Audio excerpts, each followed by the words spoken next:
Welcome to Glass Half Full Moon, where if we didn't kill big men with little guns, Full Moon Entertainment would go out of business. Tonight I am once again joined by my wonderful co-host Gabe. How are you doing tonight, Gabe? I'm doing quite all right. I'm sorry if I'm not too talkative. If I'm a bit shorter in my statements tonight. You know, I kind of understand that because, I've been feeling a little down myself, feeling a little small in the world these past few days. Oh, just these past few days, I always feel like I don't matter. Well, I mean, that's a whole another thing to deal with. But it does have quite a bit to do with the movie we're discussing tonight, which is 1991's Dollman. So I guess, first off, I will ask you what you always ask me, Gabe. What did you think of Dollman? I love Dollman. I fucking love Dollman, dude. Genuinely, there was a point while I was watching this movie, and I looked down, I'm like, I'm already halfway through. How am I halfway through? I've been enjoying this so far. How is this possible? I I have to agree with this one. Folks, this is the first movie so far that we've actually both thoroughly enjoyed. Like this is a good movie. This was a fun one. So I suppose we're what, episode 6? This is episode 6. I've never actually explained the conceit behind this podcast. I'm the one that approached you Yes. to make the podcast. This was my sick idea. And the basic idea of it is, well, there's so many full moon movies, one has to be good at some point. And I didn't expect it to be now. Yeah, it's very early in that we've found a full moon movie that's actually really good. Like, it's definitely one where you have to kind of appreciate it for what it is, which is a cop movie with a sci-fi twist that takes itself way too seriously. And Right. in knowing that, that's where the entertainment comes from. 'Cause like I was just laughing so hard at how seriously this movie took itself. So I suppose a spoiler warning, I guess, since we are recommending this film. Um, do if you do have any interest in like B movies or just schlock in general, I would say go watch Dollman. But Yeah, this is actually I our would first one say that we are recommending you watch. Like, you can listen to our synopsis if you so choose, but we're certainly not going to do the movie justice. exactly. So just to give the basic idea, so are you familiar with the film Psycho Gorman? Yes. This film gives me Psycho Gorman vibes. In that it's unintentionally funny because it takes itself so seriously. Well, we will get into it, but I have certain problems with Psycho Gorman as a film, but this movie does not have those problems, and it genuinely feels like it's a movie ahead of its time, where it's parodying the movies that Psycho Yes. Gorman is parodying, Yeah. but like a couple decades too early. Yeah, absolutely. Like this, I suppose that being said, we should probably get into it because we start out with your standard royalty-free, ominous kind of sci-fi space music playing as yellow credits roll over a slow panning starry sky background. Space. The first name I noticed was Judd Omen, and that's actually kind of a cool ass name. I'm stealing that man's name for something. I do expect to see this in a future tabletop campaign.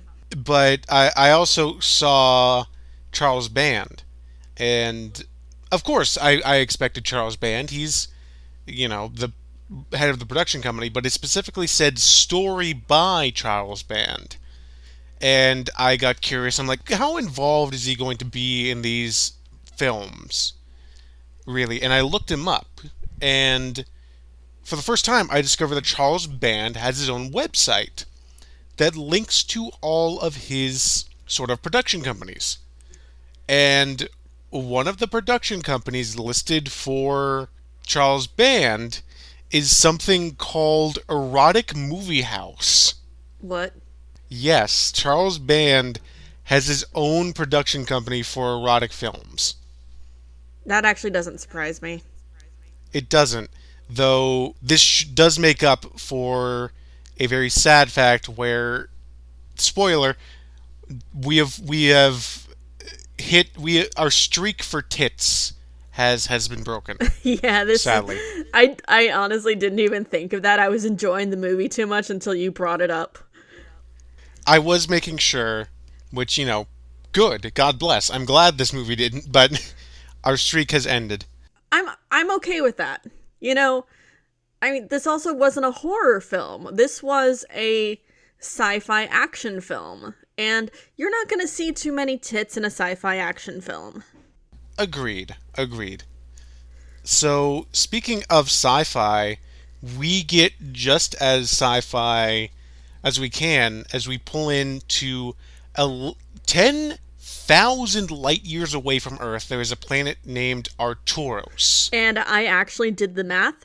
Roughly 10,000 light years from Earth lands us in the Spider Nebula and is also about 5.87 times 10 to the 16th power miles away from Earth.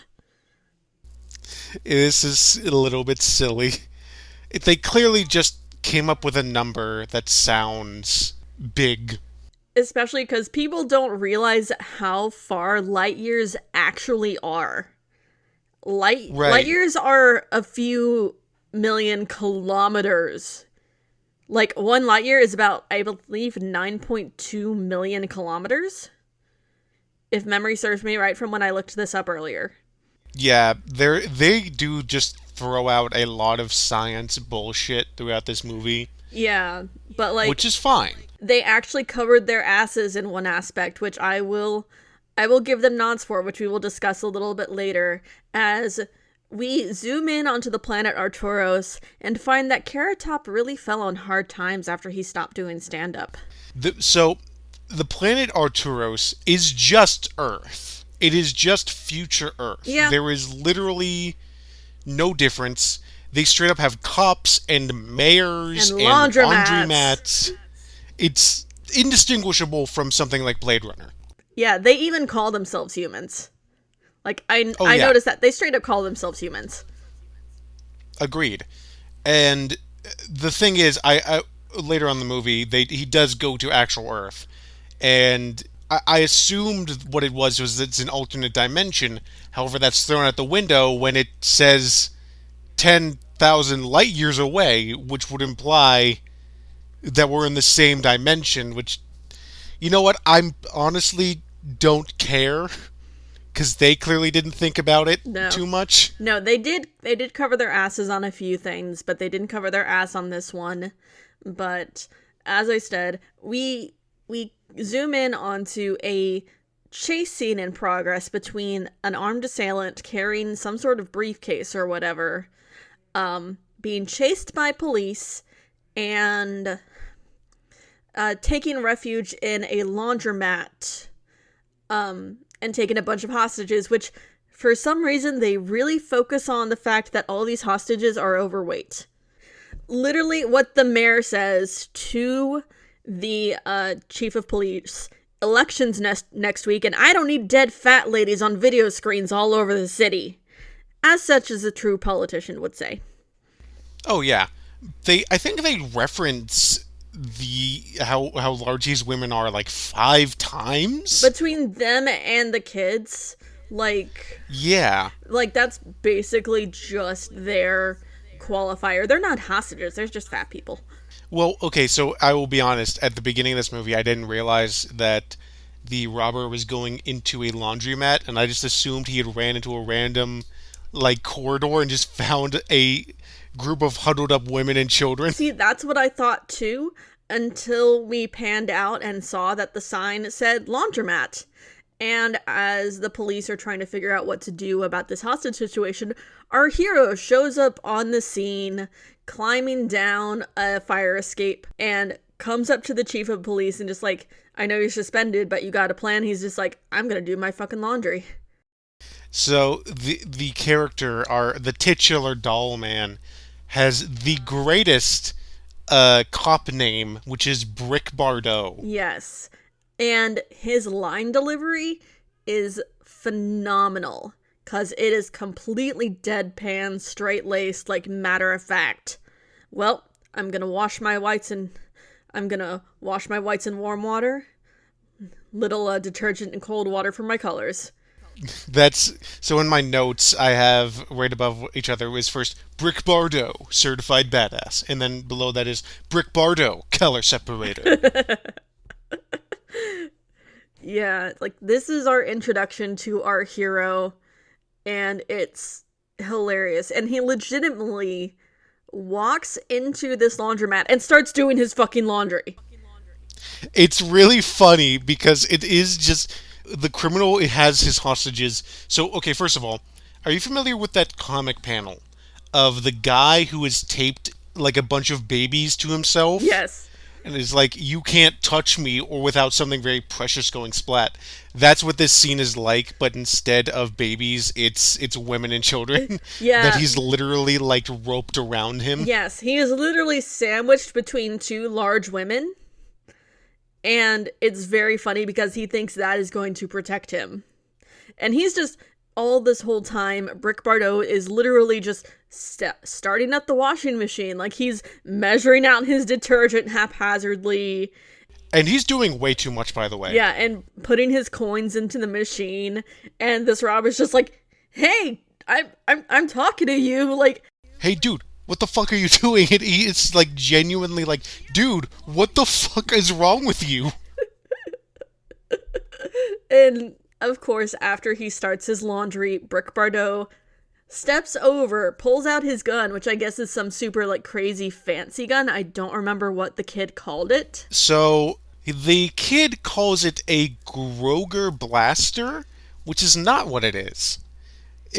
So here's the thing: all these sci-fi guns in Star Wars, they used real guns as bases to build their sci-fi guns off of, like adding on little bits and doing it around, making it look all sci-fi.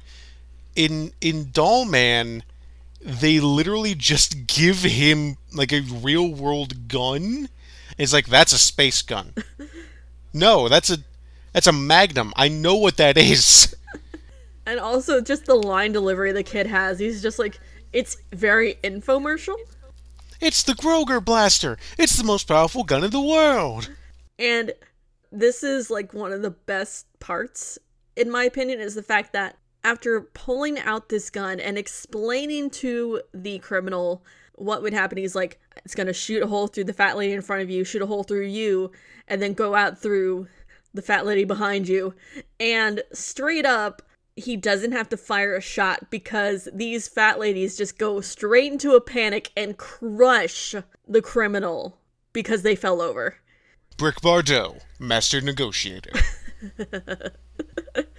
But here's the thing. So this is why this movie's good, is because it's actually written like a movie, where in another worse movie, the woman's weight would just be played off for laughs.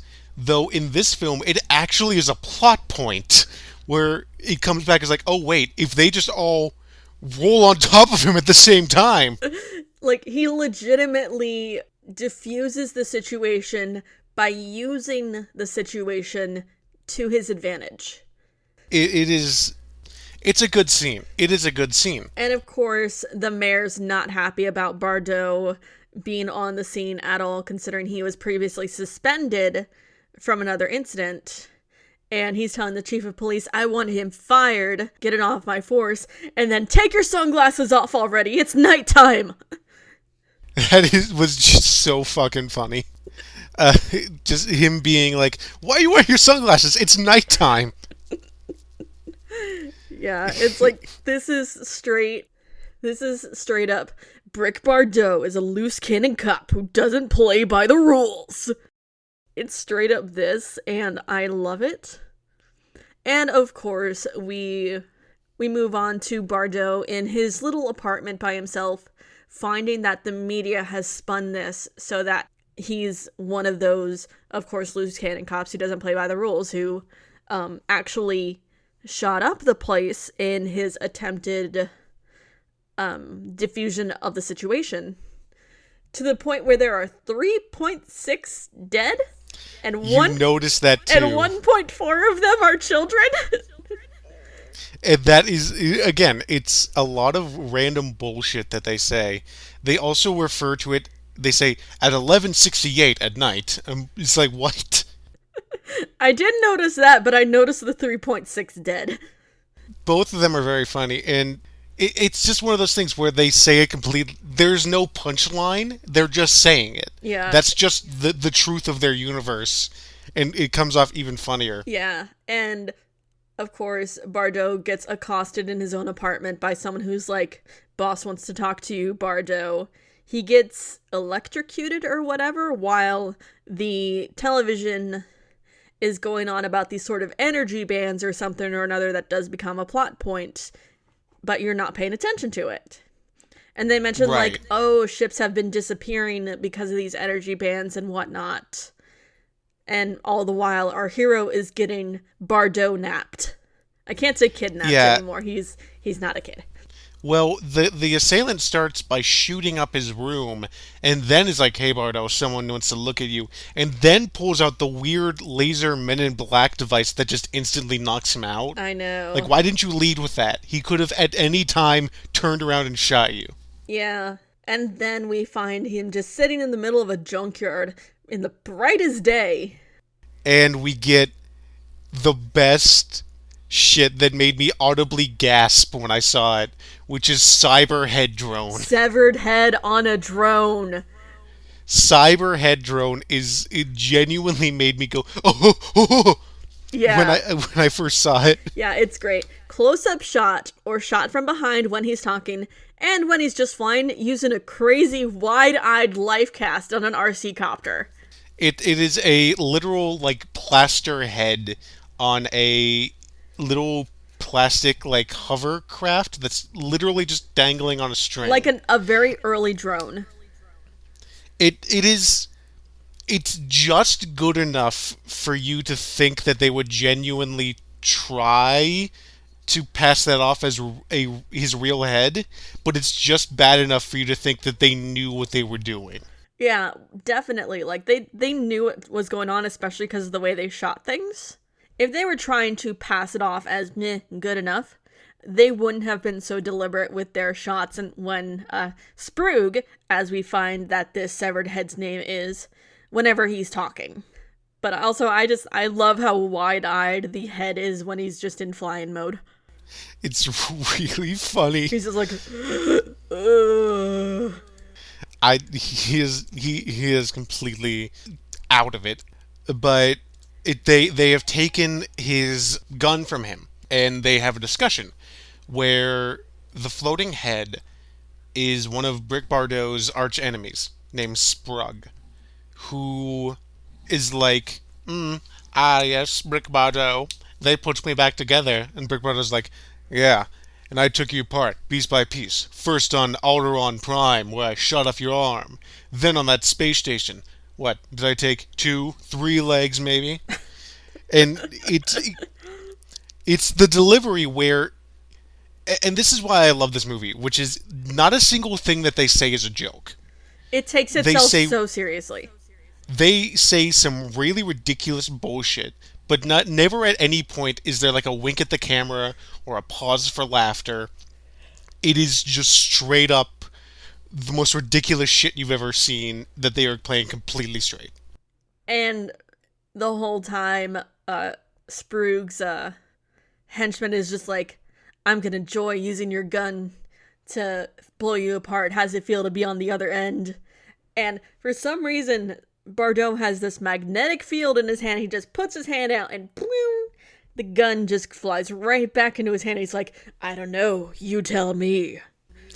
Okay, but first, I would like to point out one line that I really liked, where Sprug is explaining his evil plan that he has like a massive bomb that's gonna like tear a hole in the universe or something. They don't really explain the power of the bomb very well. But Sprug is like, I'm going to rule over Arturus, and Brick Bardot's like, yeah, but I'm sure you'll find some way to fuck it up.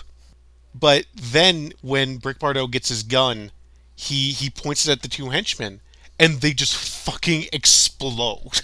This is the most powerful gun in existence. Yeah, it's wonderful. Like literally just gunsplosion, and he goes up and talks to this guy who's obviously dying and still smoking for whatever. How And did he get that cigarette? he gives one of the worst death faces I have ever seen. You mean best. Best in that it's the worst.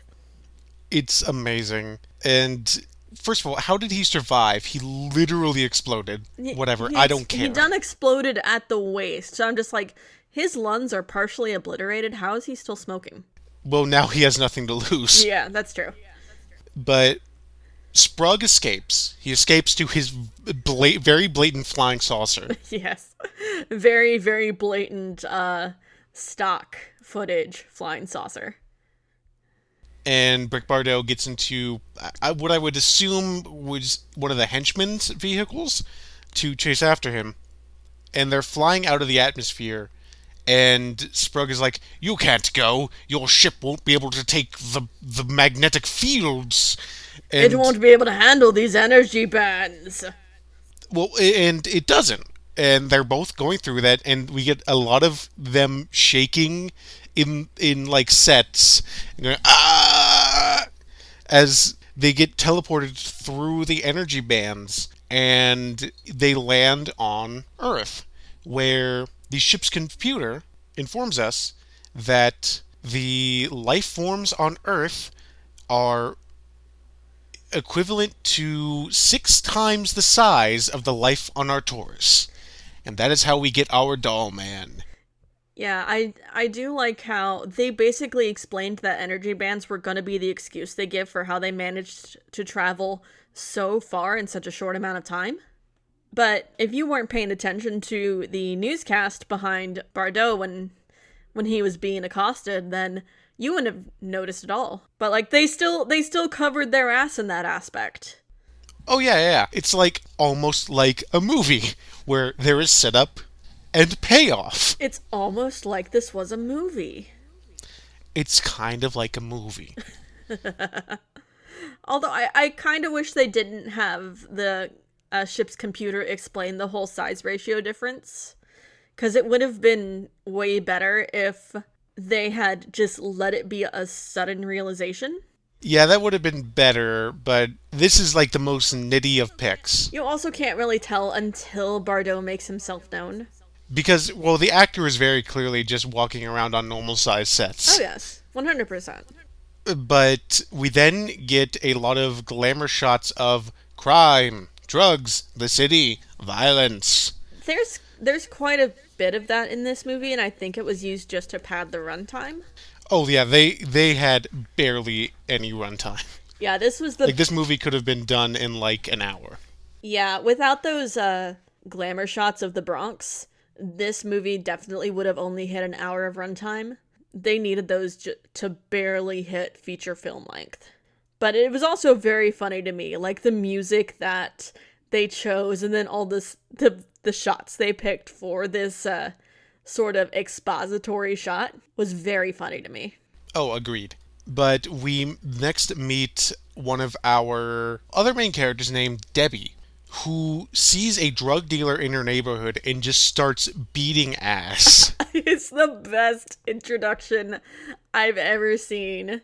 I ain't gonna have you selling this shit in my neighborhood. And she just straight up kicks this guy's ass while threatening to kick his ass, throwing rocks at him, just like, I'll fucking kill you for selling this shit in my neighborhood. I'm just like, oh my god, this lady's amazing.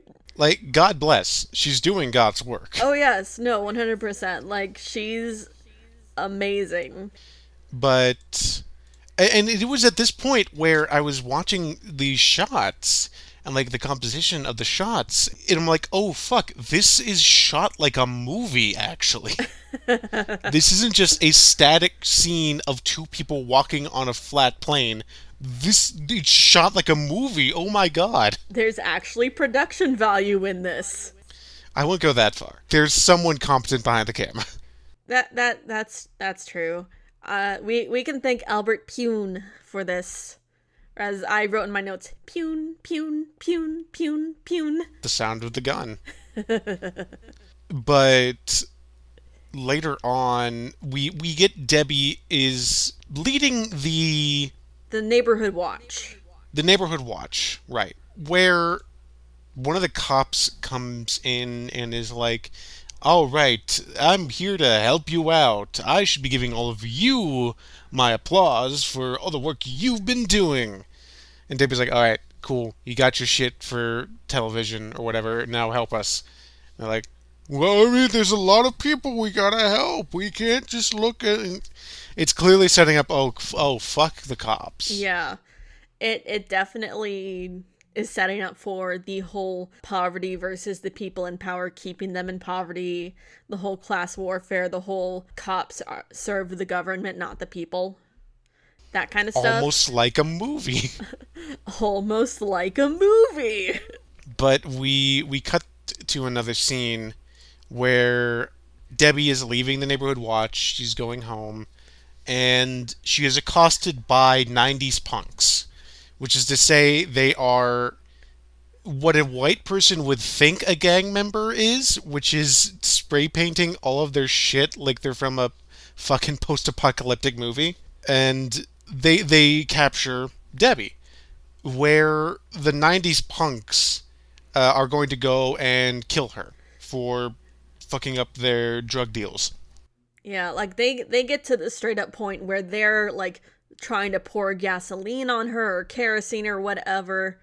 The guy's carrying the gasoline can and swinging it around and dancing with it like Leatherface at the end of Texas Chainsaw. Yes, the chainsaw dance. But while she's out there getting like playfully covered in gasoline, Brick Bardot is there and he's starting to wake up, and I have Brick Bardot, heavy sleeper. See, I should have made more jokes like that in my notes, because the next thing I wrote was little gun with a big boom. The gun is so powerful. The gun is so powerful, even though it's so tiny in comparison.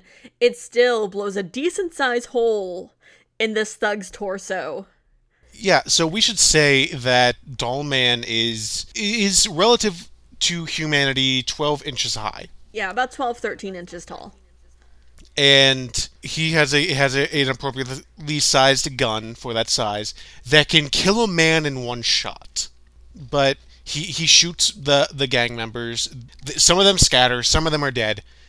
And Brick Bardot is standing there and he's looking around as Debbie realizes that a very tiny man has just rescued her. And I have here, he mentions how he's like Indiana Jones, where he's like, giants, man, I hate giants. Which would imply he has met giants before. See, I thought that too.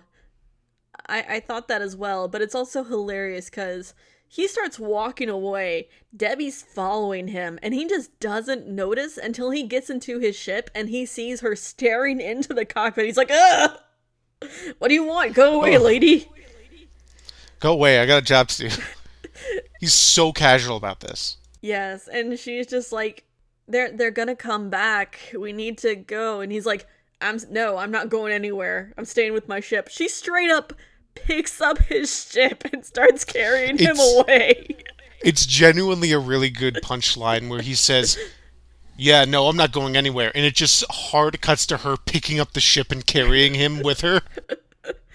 And he's protesting the whole time, and you can hear him like doing that whole bumpy that they do like whenever someone's getting physically rattled. It's really funny. It's so good. Also the forced perspective they have to use for the tiny people is hilarious. Lord of the Rings, it is not. I will say that. It is not, but it's still very funny. It works for what it's going for, and they very sparingly use the force perspective. You are never we see like Dollman and another character on screen at the same time, maybe like 4 or 5 times throughout the entire movie. Yeah, and in some shots it is obviously like CG'd one shot laid over another, but most of the time it's using like some sort of forced perspective with the camera being shot from beneath for taller people or shot from above for someone looking down at Bardot.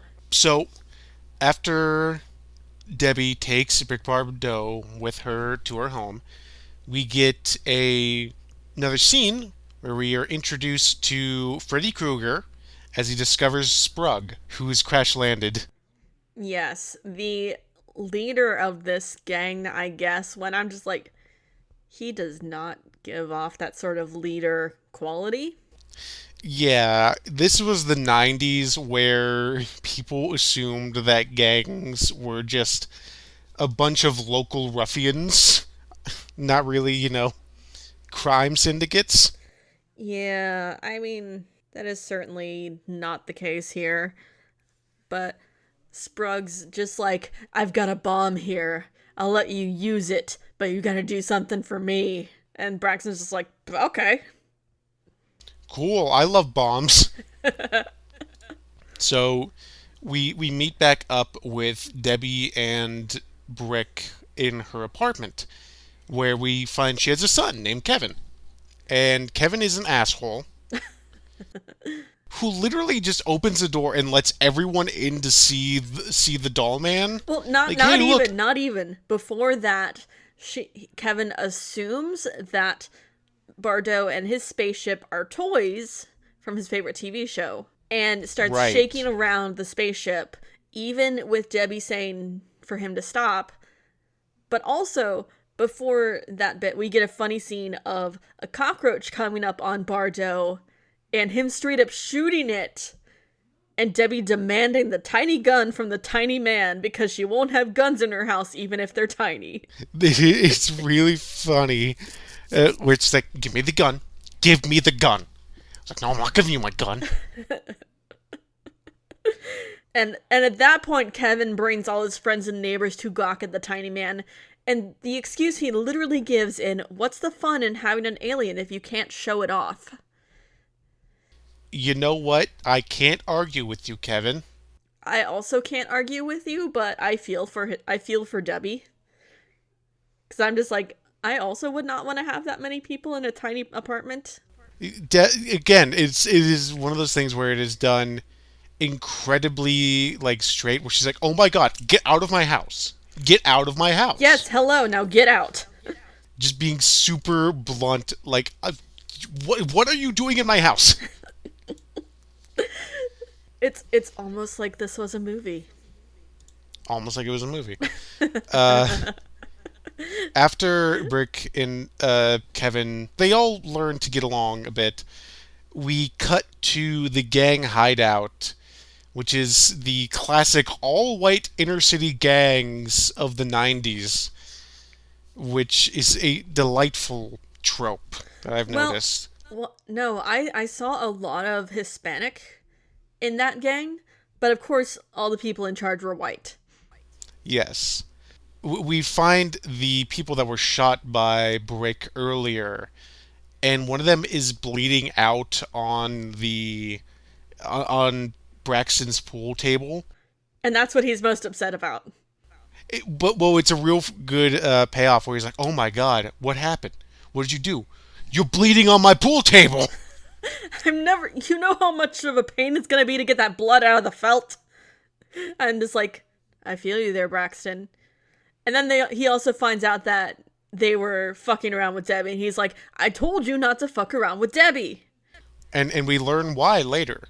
Whether there is a connection between Debbie and Braxton. Was that explained? Because given that after this little bit, he goes to Debbie's apartment to try and sort of scare her away. My first thought was that Braxton was Kevin's dad.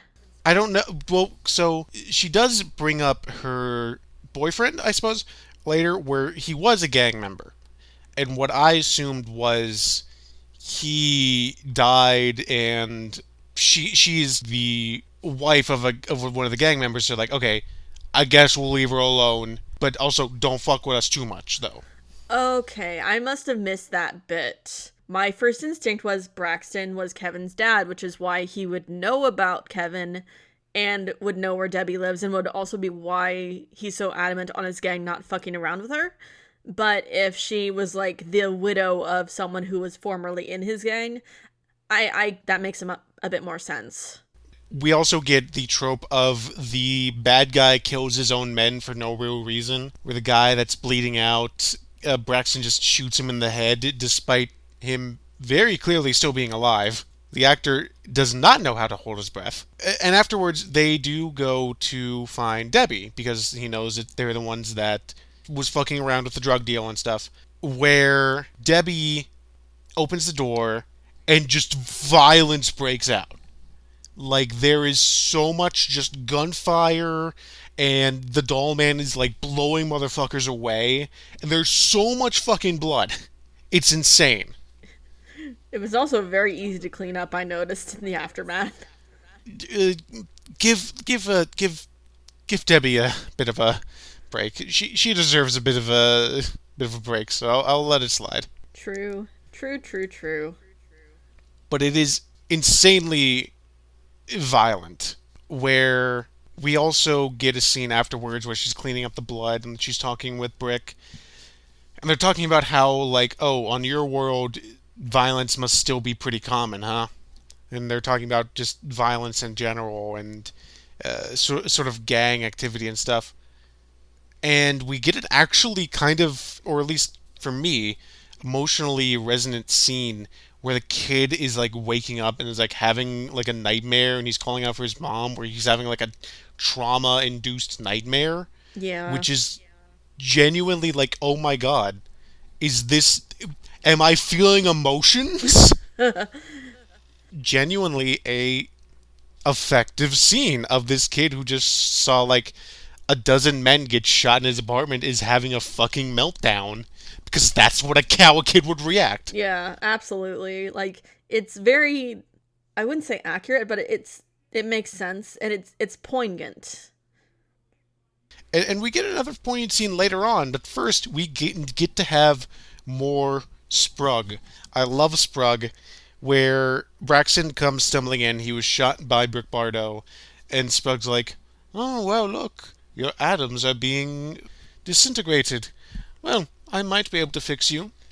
I have experience with Brick Bardo's weapons.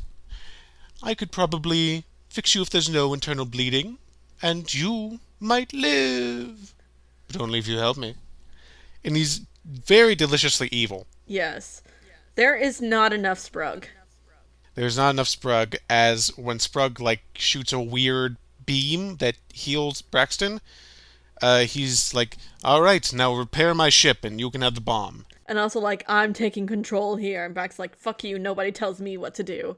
And just straight up smashes him. It squishes him under his thumb, and it's really gross, but also a payoff for like, well, yeah, I guess these guys are just only several inches tall. I guess that makes sense. It's honestly so freaking funny.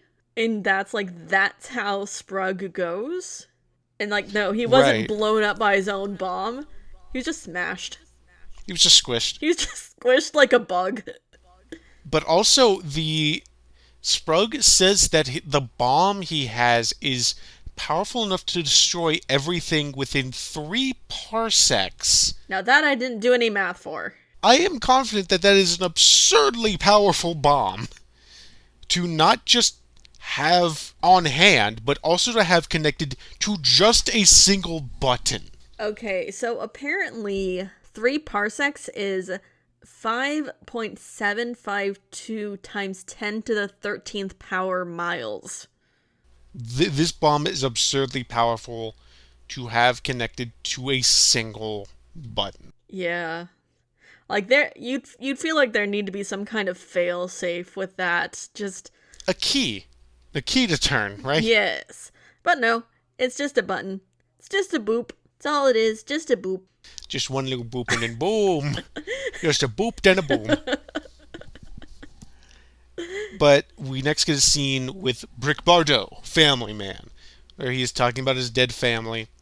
And we get a genuinely poignant scene of her talking about her husband that was in a gang and also describing the appeal of gangs for inner city youth, where it's like, yeah, you go into a gang and they're going to give you an identity. When we don't give our kids anything, when we don't give them an outlet or anything to identify themselves with, of course they're going to go towards gangs because that's going to give them something. And I'm like, did this movie just make a poignant point about inner city youth? It's almost like this was a movie. Almost like this was a movie. But it's the next morning, and Debbie needs to go to her job. Kevin needs to go to school, and Brick Bardot's like, yeah, I'm going to go take care of this gang. And Debbie's like, no. Why? He is super efficient. Why not just let him go take care of them? I suppose the movie does need to happen, and otherwise the movie wouldn't happen. We also get more runtime padding with city shots. More runtime padding with city shots. More runtime padding with Debbie at her job. Which is apparently at a toxic waste refinery? I wrote in my notes Chekhov's toxic waste because I assumed that the toxic waste would come back at some point, but it doesn't. Nope. Yeah, it's really weird, and that's what they chose for her, like, in regards to her job. Oh yeah, Debbie works at this toxic waste refinery, and then it's never mentioned again. Yeah, it is a little bit odd, but we do get some things of like, hey, I want to join the neighborhood watch because all those gang members are now dead, and that's super hype. And we get a scene of Kevin coming home before Debbie, where his friend Gerald is there kind of poking shit, and it's honestly kind of inconsequential. However, Debbie is ambushed outside of her home and is going to be picked up. Oh, and first, we should also say that Braxton's wound isn't all the way healed. Yep. He is still starting to bleed out. But he grabs Debbie and pulls her off and is using her as bait to bring in the Dollman so that they can kill him. And they bring her to, I suppose, the inner city cement yard. I don't know what this area is. I don't know, but you missed the best part in that Kevin... Oh my god, you're right, I did. In that Kevin sees his mom getting ambushed and dragged into a car, and Bardot straight up is like, Kevin, get out of the way, and flings himself out the window, and they straight up throw a doll out the window. It's so good. And Brick Bardot, acrobat. They straight up, like, I had to rewatch that bit about 10 times just to see they actually just threw a doll at the window. It's super funny, and we do get a few doll shots of him, like, clinging to the side of the car. Yes, they straight up glued a little doll to the side of the car as for where Bardot is hiding to be taken to this scene. I'm just like, this is wonderful. This is the perfect use of the actual doll in Dollman. It's really, really good.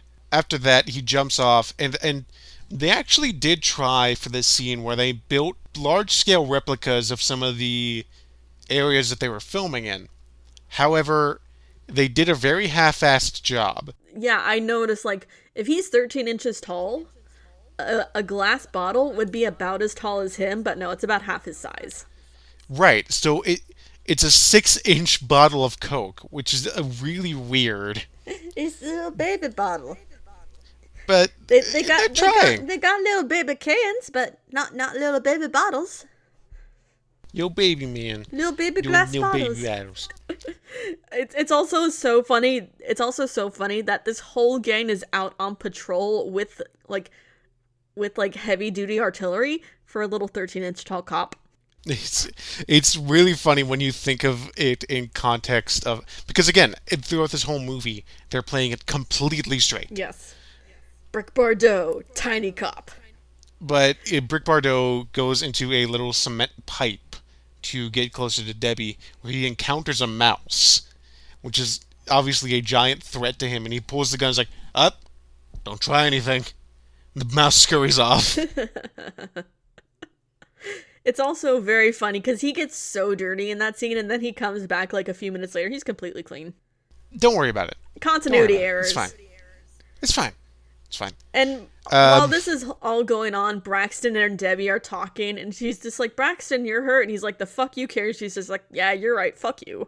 But Braxton, again, makes kind of a poignant point where Debbie's like, look, you can just stop right now, and none of this needs to go down. He's like, well, yeah, but that's what the cops want me to do.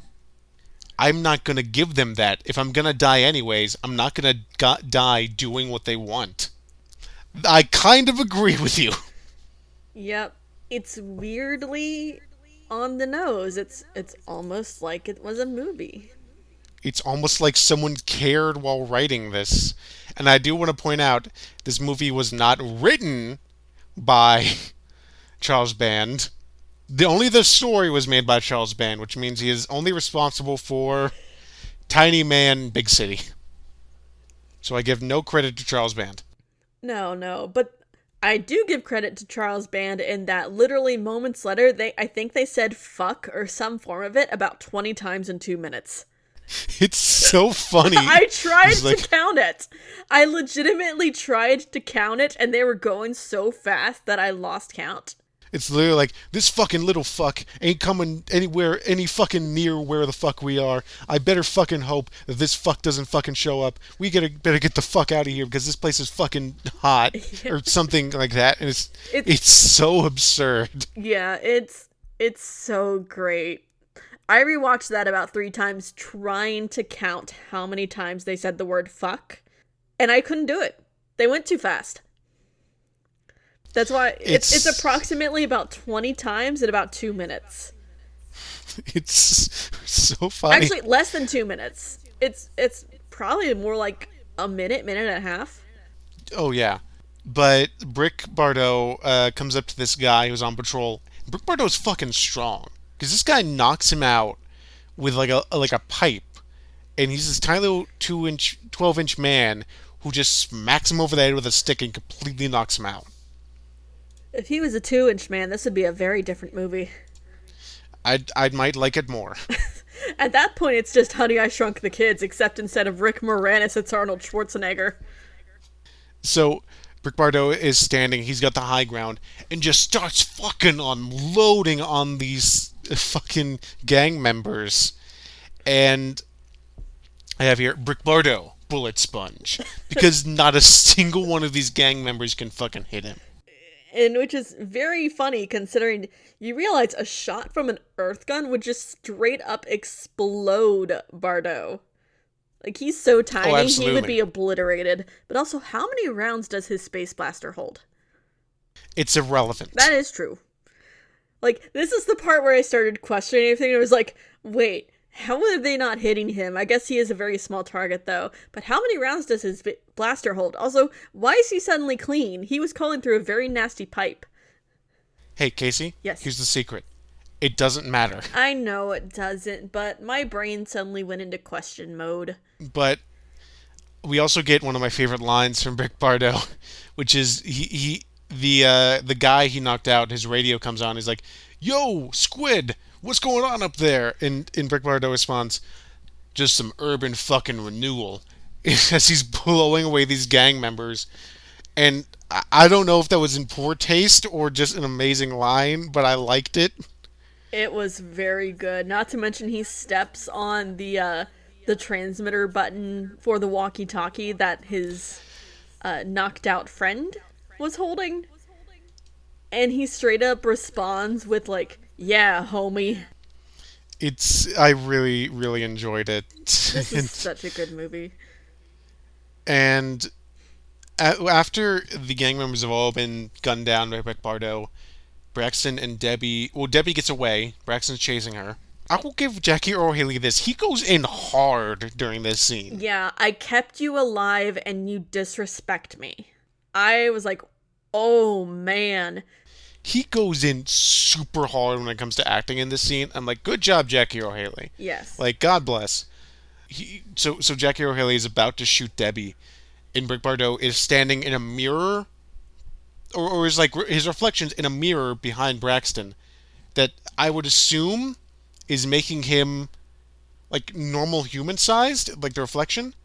No, no, no, no. I think what it was is it was a decoy so that Braxton wouldn't see where Bardo actually was, so that he'd take his attention off of Debbie.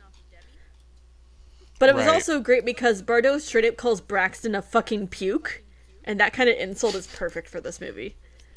It's absolutely amazing. So we get the greatest payoff in the movie, where Brick Bardo drops his gun, and Braxton picks it up, and it is just a very tiny gun in a large man's hands, Tiny gun in too a big big for him hand. to effectively pull the trigger. And he points it at Brick Bardo, and all the way from the beginning of the movie, Brick Bardo raises his hand, and the magnet thing he did before activates, and he gets the gun back. I'm like, they actually paid it off. And Oh my yeah, I was god. like, you know, that he's not going to use it just once. It's that I can't believe they actually paid that off. In a bad movie, they would have done it just that once in the beginning and never used it again. And okay, so Brick Bardo shoots Braxton. Braxton's dying. His arm completely blows off. Oh, his that's right. His arm gets completely blown off. Yes, because they do a little close up on his hand with his fingers just twitching on against the trigger of the gun. So after this, his arm is completely blown off, and Brick Bardo's about to kill him completely. And Debbie steps in front of him and is like, "No, stop! We gotta keep the cycle of violence from happening." I'm like, "But he's gonna die anyways. He's missing an arm." Yeah. I'm like, "Okay, whatever. I guess have your moral high ground movie or whatever." But Braxton was also carrying the bomb with him the whole time. he's got the fucking bomb, and he's like, "Yeah, well, we're all going out anyways." And he turns on the bomb, and Brick says, "Run." I'm like, "What the fuck? It's a dimensional bomb. How is running gonna help?" This bomb has the least explosive payoff ever. It's absolutely amazingly oversold, where it doesn't even like it is effectively like a couple sticks of dynamite. The light effect definitely tries to make it seem bigger than it really is. But I think they missed out on the best possible joke, where they build this bomb up the entire movie, but they never explicitly say it's full explosive yield. But when they set it off, it's only like a very small explosion because it's scaled to the tiny planet. Oh, you're right. And they're like, I didn't even think of that. that would have been so if they had never given an explicit explosive yield of this bomb, I would have been like, "Oh, that's the joke. It would be a massive bomb on the home planet, but it's a very tiny bomb because it's on Earth." But they explicitly said, "Oh, it's going to destroy 3 parsecs, which is enough to destroy the entire planet." And it just ends up being very confusing when it could have been an amazing fucking joke. Yeah. But we get Debbie and Bardo having run away from the bomb and whatnot. Debbie crawls out from whatever rubble she was hiding in and finds Bardo standing in, of course, his hero pose, the sun backlit against him, and ends on the best snappy line that was had to be used at least once in this movie. Tell me size doesn't count. Yeah. And it ends on 5 minutes of credits because we really needed to hit feature length. 5 minutes of credits with late 80s style synth music and montage clips of the cast. I'm willing to forgive it because the rest of the movie is really, really good. Yeah, this was legitimately a great movie. Like, you definitely have to be in the mood for it, I will say that much. But it's a good satire of the cop movie with some sci-fi flair to it, and your lead character who just takes himself way too seriously as a tiny man in a big world.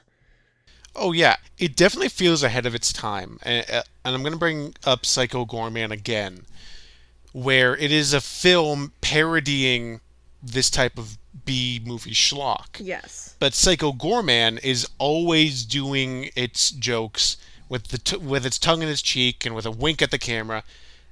But this movie plays every single thing straight, and I love it so much. No, this is just a very, very entertaining film. Very, if you like B movie schlock, I definitely suggest you seek this out. Because again, it's like it is barely feature length. It's an hour and 20 minutes. And like at least 10 minutes of that runtime is stock footage. Like it's gonna be a quick watch. Seek it out, watch it. It's great. Even if you did decide to just listen through our synopsis, I still recommend going to watch it because we certainly did not do this movie justice. You need to appreciate the cinematography of Dollman. Yeah. Our lead actor has the best name, Tim Thomerson. That's a fake name. I don't believe that Tim Thomerson exists. What about Judd Omen? No, neither him. Oh, But gosh. anyway, Casey, Yes. what is next? I'm actually very excited about next week's because our next episode is Stuart Gordon's 1991 The Pit and the Pendulum, starring Lance Henriksen and Jeffrey Combs. What the fuck? Yes. So I do want to do a quick citation to a previous statement on this podcast, which was that Gary Busey is the biggest name that Full Moon has ever gotten. No, Lance Henriksen is the biggest name that Full Moon has ever gotten. And he's in a movie directed by Stuart Gordon and also starring Jeffrey Combs? What? How have I not heard of this? Based off of two Edgar Allan Poe stories, because The Pit and the Pendulum deals with both The Pit and the Pendulum and The Cask of Amontillado. How have I not heard of this movie before? I don't know, but we're gonna watch it and we are going to discuss it next week. Until then, y'all have a horrible evening. And don't forget, this might have been a movie. This was actually a movie for once. Bye.